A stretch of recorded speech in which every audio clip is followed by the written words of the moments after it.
It happens when we are about to approach Zafia off-ramp, our taxi involved in an accident.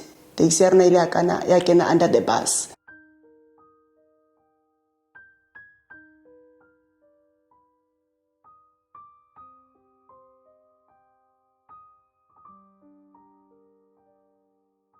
My name is Dikeledi Selahla. I'm originally coming from Limpopo, a village outside Zanini, but I'm now based in Protect Land. I stay with my loving husband and my 2 kids. I grew up from a very big family. I was raised by my grandfather and my grandmother. On the 8th of July 2019, I was employed by Bidvest Car Rental as a credit controller. I was employed permanent from day one. It was shocking, especially for the department that I'm going to work for, because it's something which is unusual for that company to employ people permanent. Okay, and I started getting used to people in the company. I started using a lift club from the 12th of July up to the 8th.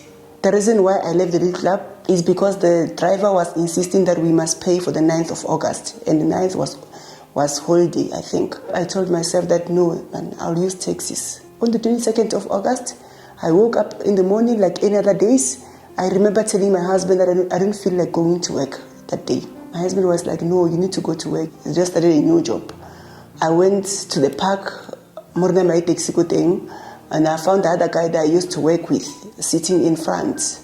He's my ex-colleague from a previous company. Okay, he was like, you can come, please come and sit in front so I can count money. So when I was about to stand up, going in front, the other guy went very fast and closed the gap and filled up the seat there where I was supposed to sit. It happens when we are about to approach Zafia off-ramp, our taxi involved in an accident. Taxi yakena under the bus.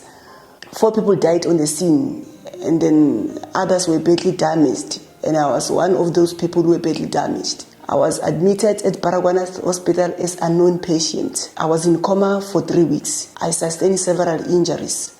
My ribs were broken. There is an organ called the spleen which was removed under my ribs. My right arm was numb and my left arm is paralyzed. There was no sensation on my arm, but I can now feel it. Both my legs were broken, including my right hip. It happens when I woke up, I was so confused because I didn't know what was happening. I was very, very angry because when I was in coma, I was sleeping very peaceful. I've never experienced that peace since I was born. So when I woke up, I was very angry. And like everyone was tired of me. The staff were tired of me. Like, Dikeledi, no, we're waiting for your family to come and tell you what happened. Because I was shouting everyone. I was in pain. My body was in pain. I started asking, like, what happened to me? And they was like, no, you'll wait for your family. They'll come and explain for you what happened. When my husband got to the hospital, I asked him, baby, what happened to me? He was like, no, baby, sleep. I'll tell you when he woke up. I was like, no, I want to know now. My mother told me that I was involved in a fatal taxi accident. I started shouting, where was I going? They were like, you were going to work. I was like, no ways, can't be. I don't know how many operations did I do on this arm. I remember my arm started getting infection when I was in Bara because there was no skin, there was nothing. There were just bones on my arm. So I went to theater in Bara. They started cleaning the infection because they advised my family so that they need to amputate the arm because they were running out of medication because my body was rejecting the antibiotics. My husband and my brother refused about the amputating. They was like, we need to transfer her to private hospital. So I was transferred from Bara to Garden City. When I get to Garden City, I remember I had 4 doctors in Garden City, the orthopedic, the physician, the plastic surgeon, and the neurosurgeon. I went to theater. The orthopedic tried by all means to clean the infection. The infection keeps on coming back now and then. So I was going to theater, clean and come back, clean and come back. So until my plastic surgeon tried by all means that because there were scars all over the arm, so he took some of my skin from my thighs to patch the arm. Okay, and I was having trachea, so I was relying on the oxygen from the hall. Days went by when I was in ICU in Garden City. They removed me from the whole oxygen. I was having a small oxygen. On that day when I was off, I saw myself walking in darkness. It was just a long, long tunnel. I was walking and I was free, like my soul was at peace. I was very, very happy. Like my body was not even sore. My legs were okay. I was walking properly. My arm was just okay. There was no pains. There was no scars. Like I was just okay. So I was walking through the tunnel. That tunnel was very, very, very dark. Since I was born, I haven't come across that kind of darkness.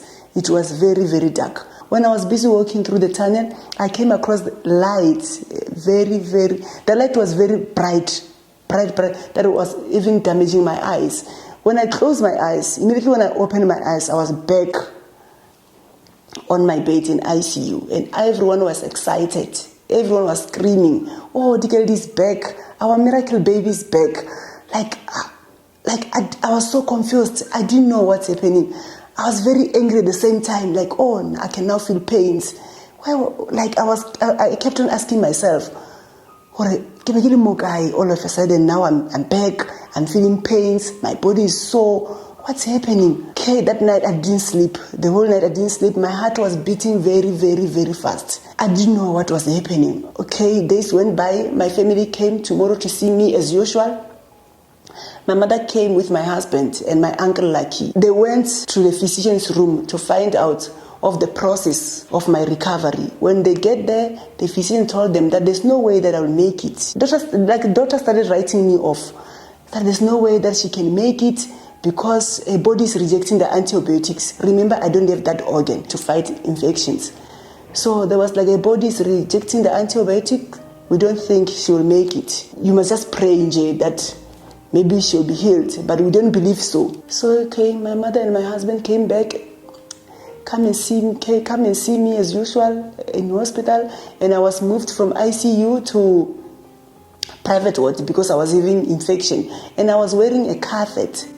So I was wearing a catheter for a very long time. I remember wearing a catheter from Baragwanath Hospital to Garden City. It was very long. Due to that, I'm now struggling from UTI infection. It's a chronic thing. So it's not something that is going to end anytime soon because I keep on taking medication.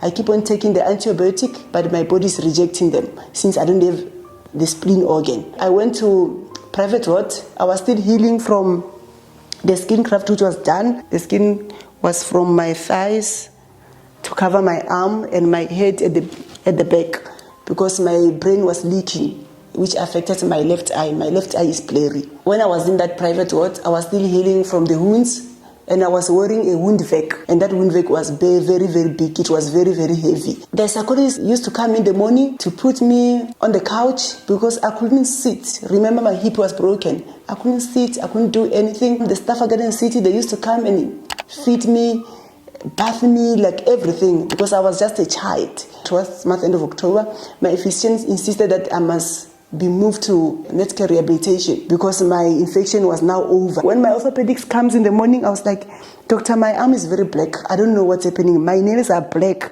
It's like maybe there is no blood flow." He was like, "Oh, Dikeledi, I'm so happy. The infection is over." It's a sign that the infection is over. After the infection was over, I was moved from Garden City to medical rehabilitation to be taught how to be independent because I couldn't do anything. Sitting like this was just a miracle for me. Folding my legs like this, it was just a miracle. I used to cry every now and then. I used to record everything. Every now and then when I sit unsupported, I will cry. I say, "Oh my God, I can now sit." Like folding my arms like this was a miracle for me. So when I get to the rehab, I was taught how to go to the bathroom. I was taught how to bath. I was taught how to eat. I was taught how to be independent. So when times goes by, I remember at the rehab, I was on a wheelchair. I was in a wheelchair for a period of 6 weeks. And I used to have, like, where there was a wound vac, I used to have a very deep wound. My plastic surgeon came at the rehab to tell me that on the 5th of December, he's going to admit me in Garden City again. They're going to do a flap operation. A flap operation is where they're going to take my arm and put it in my stomach for a period of 3 weeks. He said 3 weeks.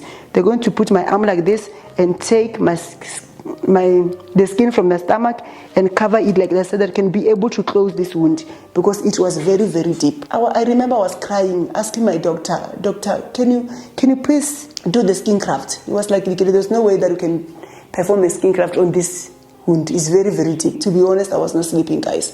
I started fasting in hospital. I was like, there's no way God will let me go through this. I started fasting in hospital. When they bring food, I'll be like, man, I'm okay. I don't eat today. Dikeledi, you are sick, you have to eat. I was like, guys, I'm praying. Like, I started fasting. I started praying to God, crying to my Jesus Christ that God, you can't let me go through this. You know I'm your kid. Please do not let me go through this. Days went by, and then I remember on the 18th of November, I started knowing how to stand up. My doctor was very happy. He was like, Dikeledi, you can now stand. He started taking pics of me. He started sending them to other doctors. Okay, our patient can stand now. I was able to stand and I was happy too. But I couldn't take a step. I was standing. Like everyone was excited. Oh, Dikeledi standing now. Okay, days went by. Somewhere, I think the 1st of December, I started walking. From nowhere, and I just stood up from the wheelchair, started walking. Everyone was excited. I remember my psychology was crying. Like, Dikeledi, you are walking now, my baby. You are walking. I started walking. That time when I was getting better, the rehab started giving me like weekend visits, and now I can go home and visit my husband for weekend. Then I'll come back on Sunday. I started going home on weekend. When I get home, like, I remember the first weekend when I went home, I cried like a baby. When I get in my house, I started crying because I thought I'm not going to see that house again. I remember my neighbors came, give me hugs, show me some love, but I was crying. I couldn't hold it. So I spent the weekend with my husband, and on Sunday, he took me back to the rehab. When I get to the rehab, days came, and then my plastic surgeon came, like, don't forget, when they discharge you at the rehab, the 10th of December, you must come back to Garden City so that we must do that procedure, the flap operation. I was stressing like, God, what's happening now? I'm reminded of the flap operation again. This operation is stressing me a lot. I remember I went back to the rehab. Okay, my chair and then I started working by myself. I remember I was using the high-rise seat on the toilet and bathing. They were just wiping me on the bed because they couldn't bath me because I was wearing dressings all over my body. There was dressing at the back of my head where the brain was leaking. There was dressing on my thighs where the skin was removed. There was a dressing on my arm. Days went by, and then I was discharged on the 5th of December, from the 22nd of August to the 5th of December 2019. Yes. I remember the rehab, they called my husband to cancel him. Because there was like, there will be days where Dikeledi will be off. Remember, Dikeledi was not born like this. So there will be days where she will be off, she will shout, like she's going to experience moods. So you must just be patient with her. So my husband took me we got home, and my younger sisters, my 2 younger sisters, Tabiseng and Sarah, came to help my husband. Okay, before they came, I was with my husband, I think for a period of 2 weeks. My husband was bathing me, was feeding me, like was doing everything for me. I remember at night I would wake up. I want to lie down. Remember, I was used to the bed in hospital. I don't know what they call it, where you can just adjust. When you are tired, you will adjust it, and when you, just like that. At night I woke up, baby, I'm tired. What to do now? Baby, I'm tired. I want to sit on the couch. And Kamo, I can't even walk. So he has to do everything for me. And I feel grateful for him, and I thank God for his life. Okay, days went by, and then there was the 10th of December, yes. To Garden City for the flap operation. When I get to Garden City, this wound was closed. It was just like this, the way you see it. When I get to Garden City, my doctor, when he opens the dressing, was like, Dikeledi, the wound is closed. Which God are you praying? He sat me down, asked me, Dikeledi, tell me, which God are you calling daily? I was like, the King of Israel. That is the one that I'm calling, the Jesus Christ of Nazareth. That is the one that I'm working with everywhere I'm going. Because the wound was closed. Everyone was shocked. My plastic surgeon, Dr. Ndobe, was shocked, like, how? Where is the skin coming from all of a sudden? Because I saw this wound last week. It was very, very, very deep. Like, I was very happy. I remember I was shouting everywhere. I was shouting the name of Jesus everywhere I'm walking. Like, I was so shocked. I couldn't even hold myself. I was very, very happy. And I was wearing the long fix on my arm. Okay, days went by, and then with my younger sisters, they were helping me, everything was okay. And then I kept on going to the hospital to do some operations, especially on my arm. I don't know how many operations did I do with this arm. So when time goes by, my recovery was getting better. I was able to walk, even though I was not able to walk for a very long distance. I was able to take short trips. I used to take walks at home. I remember I used to bath using a bath chair, where you put a bath chair on top of the bath and sit there and bath. And bathroom, I used to use the high-rise seat. There was a time, I think it was in 2021, when the doctor, I think it's the last operation on me, 2021, on the 20th of August, the last operation of the hip replacement. It was done in Garden City again. I went there back to hospital to do a hip replacement. It was a very major operation and I was very scared. I had to go through counseling. I was cancelled before the operation because I was very scared. So my bone that I was born with, it was removed, and then I'm now using a plastic hip on my right hip. When they were busy doing the hip replacement, it happens that I caught infection again. So I was wearing the wound vac that I was wearing here, I was wearing it again on my hip because I had infection. I stayed in hospital for a period of 2 weeks, and then my doctor discharged me. When I get home, I'll get infection, I'll go back, and then my doctor will clean the infection, go back to theater, discharge me. When I get home, infection, I'll go back, because my body keeps on rejecting the infection, rejecting the antibiotics, since I don't have the spleen, the organ which was removed on my body. So I live without it. So I'm at high risk of getting infections everywhere I go. I kept on getting infections until the last time when my doctor put the wound vac and I was transferred from Garden City to Temba Hospital in Dobsonville. And then the fluid stopped coming from my thigh, and then everything was okay. And then I was discharged. I went back home. I started taking walks. I started training how to cook for my husband. I was trying by all means to be that woman, man, that Dikeledi that I know. Like, even though it was not easy, but my prayer kept me strong all along. I tried by all means, I wish for this Dikeledi to come back. The Dikeledi who used to bath the kids, the Dikeledi who used to clean for herself, even though I know it was not easy because my arm is paralyzed. Okay, I would love to encourage everyone who have been in the same situation as mine, who are involved in an accident, that we must try by all means to put our trust in God. There is nothing impossible with God. And you must have a connection with God. You mustn't pray because you've got problems. You must start praying like as today, like build a relationship with Jehovah. Hi, my name is Dikeledi Selahla, and I've been through the most.